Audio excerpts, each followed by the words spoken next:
What's up, everyone? This is Adam from Slurve, Ship My Money on DraftKings, and I'll be breaking down the pitching slate for you for Monday, May 24th. As usual, I'll start with my cash plays first on DraftKings and FanDuel, and then I'll move into my GPP plays and finish up with the pitchers that I want to target by taking bats against. So starting with cash on DraftKings, the three pitchers that I'm looking at there are Clayton Kershaw at 14,000, Johnny Cueto at 12,600, and Taijuan Walker at 8,100. Starting with Kershaw, obviously he's just the best pitcher in baseball, really. He's got a matchup with the Reds, who aren't a particularly good hitting team. They do strike out a bit less against left-handed pitching than right-handed pitching, but Kershaw's not your typical left-hander, so that doesn't really worry me. He's expensive on DraftKings, but he's got a really high floor, really high ceiling, and it looks like there's going to be a lot of pretty cheap hitters that you can play tomorrow, just in the little bit of time I've spent looking at hitters so far. Below him at 12,600, is Johnny Cueto. He's getting his third matchup this year with the Padres. He's thrown complete games in the first two. It worries me a little bit that they're seeing him for the third time already this year. There is data that shows that teams hit better, the more times they see someone throughout a year, similar to how teams hit better, the more, in like their third or fourth at bat against someone in a game. But, this is the Padres. They are terrible against right-handed pitching, striking out about 25% of the time this year. Cueto, I think, is overpriced. But he is a really safe option. Plus, he's going to be really popular. So when you're playing, 50-50s or double ups, he's good to have just for the block. And then if you do want to pay up for bats, I think the safest option for your second starting pitcher is going to be Taijuan Walker at 8,100. I'm probably going to try and just get Kershaw and Cueto into my lineups, but I think Walker's a pretty safe play. He's matched up with Oakland in a pitcher's park. He's a minus 125 favorite in a game with a total of 7. He doesn't walk a lot of guys, so that's good. He doesn't have a ton of strikeout upside in this matchup. He's only struck out about 22% of batters this season, which isn't bad, but Oakland against righties only strikes out about 18% of the time.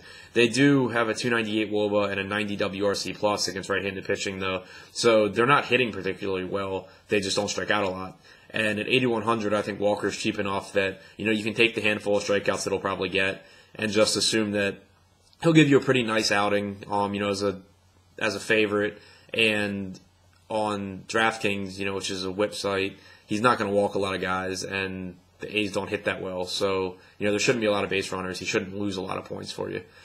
So that's where I'm looking for cash on DraftKings. On FanDuel, it's really just between Kershaw and Cueto.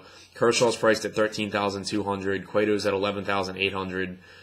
And, I just don't have an issue going with either one. Whichever one my bats will let me fit, I'll take. I think they're both going to just be really highly owned. And so it's just going to be whichever one I can fit. I definitely prefer Kershaw. But if I end up with Cueto, I don't mind that either. Moving into GPPs, for DraftKings, I like Kershaw, in tournaments as well. I think Cueto is going to draw a decent amount of ownership away from Kershaw because of the price difference. And people probably, view Kershaw as better, but Cueto is just really good. And I think there's a pretty big gap between Kershaw and Cueto, despite Cueto's, really good matchup with the Padres.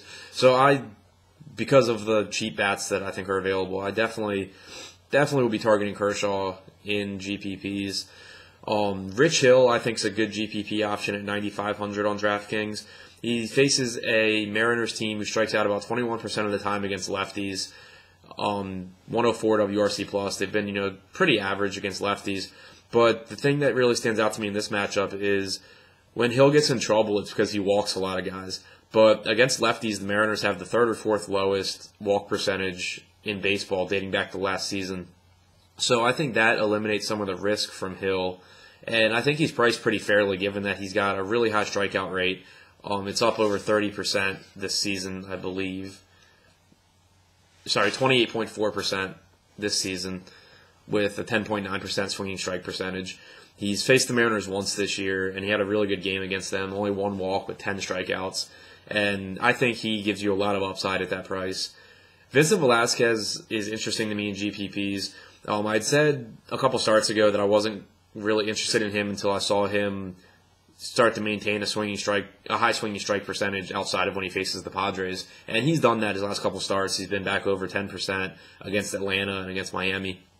So I think his stuff, has rebounded and is back to being, good. And I think he's an interesting pivot off of Cueto in GPPs because he's only 800 less.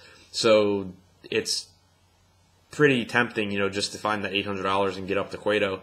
But Velasquez has a matchup with the Tigers, where it's an intimidating matchup because the Tigers do hit well.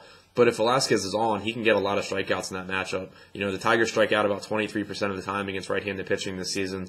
So I think it's kind of a high-risk pivot, high-risk, high-reward pivot off of Cueto in GPPs to target Velasquez against the Tigers. And then finally, in the lower tier, Matt Moore at 6,300. He's struggled lately, but he gets a Marlins team that, their most dangerous hitters, Yelich is questionable to play. Stanton can't make contact with anything right now. I think it's a pretty good spot to try and take advantage of him being priced really low because of his recent struggles. I did a little bit of digging on him so far, and against his pitch repertoire, the projected starters for the Marlins outside of Stanton have really low exit velocities over their career against those pitches, and a lot of them just aren't really scary hitters anyway. So I'm leaning towards rolling the dice on Moore, especially on DraftKings where you need the second pitcher. And that's assuming that he's going to be at low ownership. If it seems like he's going to for some reason be popular, because he lets you fit Kershaw easily or something, then I'm not going to go there because he is, really risky. But I'm assuming that people just aren't going to touch him. So, if that's the case, I definitely don't mind rolling him out there. Moving over to FanDuel, again, I like Kershaw. The price difference between him and Cueto is bigger on FanDuel, so I think that might actually make Kershaw a little bit lower owned because you get more options at hitter if you just go with Cueto. So I'm definitely interested in Kershaw there. Again, I won't be playing Cueto in GPPs. I just don't think his upside is high enough for his price. He's had 2 great starts against the Padres, but his swinging strike percentage doesn't really... He's just not an elite strikeout pitcher. The Padres strike out a lot, sure, but he's just not in the same level as, Kershaw is. So given that I think he's going to be massively owned, I'm going to just go with the guy who has the much higher ceiling. Again, I'm interested in Rich Hill at 9,600 on FanDuel for the same reasons, as DraftKings. He's even more appealing to me on FanDuel because you don't get penalized for his walks. Velasquez at 8,900 is really interesting to me, because now you can play him and you're getting a big discount off of those, 2 top guys in Cueto and Kershaw. And then Ian Kennedy at 8,400. He's interesting to me. I don't know if I'll go there just because I think the Twins match up kind of well with him. But that's something I'm going to look into more just because at 8,400, he does have a lot of strikeout upside. Striking out 24% of guys he faces this year, and the Twins strike out about 23% of the time against right-handed pitching. So he's someone I'm interested in. And then Matt Moore again at 6,900. I don't think there's going to be any reason to go that low. Especially because the opportunity cost is high when you're fading. If you go Matt Moore, obviously, not only are you fading Kershaw and Cueto, which is obviously risky in itself, but you're also fading the guys like Velasquez and Hill that have really huge upside. And so I don't really think I'm going to be paying down for Moore, but again, he is, just really low priced. So if you just want all the hitters, I guess you could go Moore. Moving into teams that I want hitters from, I really like Tampa against Chen. I generally don't like stacking against Chen, so I'll probably just use Tampa guys as my plus ones. But on DraftKings, they are really cheap, so I could see just stacking them and paying up at pitcher. The Dodgers are really interesting to me against Finnegan. They're also cheap on both sites. Finnegan's a guy who walks a lot of hitters, so guys are on base. The Dodgers, I assume, will probably go overlooked because they're in Dodger Stadium, which isn't the best place to hit, and because so far this year, they haven't really put up great numbers against lefties. But if you go back to last year, they were an above-average offense against lefties, and not a lot has changed. Kiki Hernandez isn't hitting that well, but it's a small sample size, so I'm not convinced that he just forgot how to hit lefties. And they have Trace Thompson playing every day now, which should improve them against lefties. So, they're definitely a team that I'm targeting because Finnegan struggles. Then you get the Reds bullpen, which is just, ridiculously bad.